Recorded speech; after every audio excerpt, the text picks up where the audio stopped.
जालना, बीड, नगर जिल्हा ओलांडून जरांगे पाटील पुण्यात धडकले। आंदोलनाचा आजचा चौथा दिवस। आरक्षणासाठी थंडी ऊन सहन करणार, आंदोलकांच्या प्रतिक्रिया।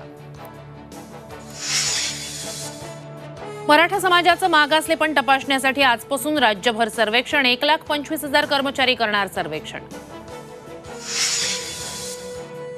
उद्धव ठाकरे गटाचं नाशिकमध्ये राज्यव्यापी अधिवेशन। 2000 पदाधिकारी हजर राहणार। संध्याकाळी उद्धव ठाकरेंची जाहीर सभा। अनंत कान्हेरे मैदानात धडाडणार ठाकरेंची तोफ।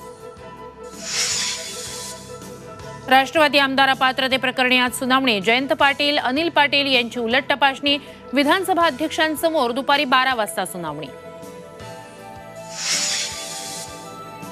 मुंबईसाठी भाजपची आज महत्त्वपूर्ण बैठक। राम मंदिर कार्यक्रमानंतर संघटनात्मक बांधणीवर लक्ष।